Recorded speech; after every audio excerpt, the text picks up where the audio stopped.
Joining us right now, James Byrd Jr.'s sister, Betty Boatner. Betty, welcome to Houston's Morning News. Thank you so much for the time. You're welcome. Thank you for having me. You better believe it. Betty, you have said that you forgive Lawrence Brewer, who will be executed today at 6 o'clock. First of all, you must be a saint, because considering what happened to your brother, I don't know if I could do what you have done. So God bless you. But let me ask you this question. Would you stop the execution if you could? Have you forgiven him to the point that you would stop this execution if you could? I have forgiven him, and I tell the people all the time that we didn't convict him, we forgave him. And the saddest part about it that he said he have no remorse. Mm-hmm. And I go ahead. Would you stop the execution? I mean, would you rather see him live in prison for the rest of his life? If it was my call, I hate to see anyone lose their lives. Even my brother, I hate to see him with what he went through, and I hate to see anyone lose their lives. Sure. Wow. And I don't know at this point what else could take place, and I think that he didn't want to talk to anybody to even try to get some help, and that bothers me too, because once we forgive someone, we had to do it so we can begin to heal. Right. But I really, right now, at this point now, I just really feel sorry for him.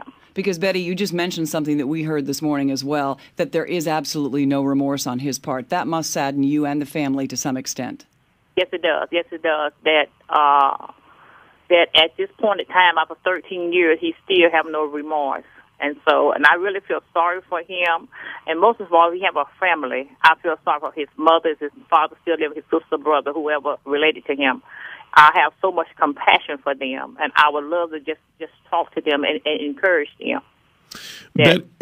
No, I'm sorry, Betty. When I listen to you talk, it is just amazing to me. God is, certainly working in your life, because to carry that kind of resentment. My parents taught us that. My dad is Mr. James Byrd Sr. He's 86 years old, and he always emphasized us to love one another. You don't have to agree with anyone, right, but you have to love one another. And then once you love one another the way God have you to do, then things will work out for you. Betty, if you would be kind enough to hang on when we come back, I want to talk a little bit about your brother. Let's talk about him and the memory that he has left with you. Let's talk about some good things where James is concerned as we await the execution of Lawrence Brewer. Back to Matt Patrick. KTRH News Time is 8:22, and Betty Boatner is joining us. She is James Byrd Jr.'s sister, and she awaits the execution of Lawrence Brewer, a man who was involved in the dragging death of her brother, James Byrd, 13 years ago in Jasper, Texas. Betty, thank you again for spending the time. Betty, tell me something about your brother that I would really have liked. He loved to sing, and he loved to play music. He loved to blow his trumpet and play the piano.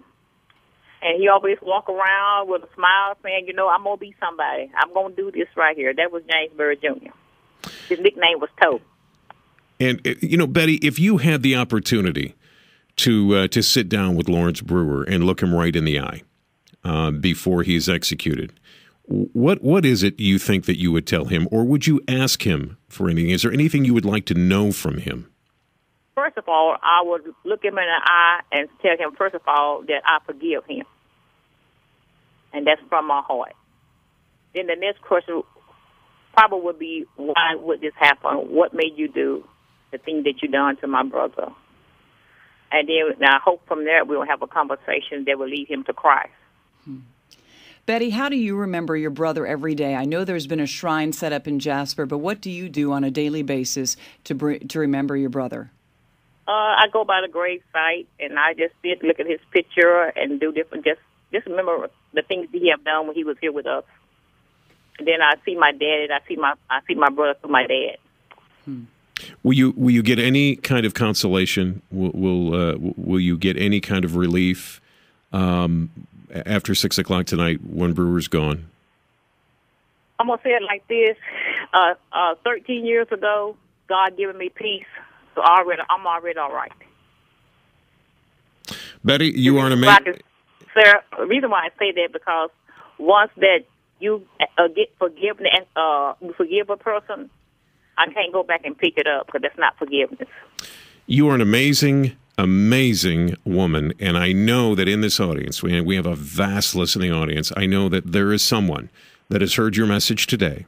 There is someone that has been affected by your message today of forgiveness, and you have certainly helped me, but I know that there is someone out there that you have also helped. Betty, I thank you for your time. God bless you. I thank you, too. And can I just say just one more thing to let the world know that love is the answer to every situation.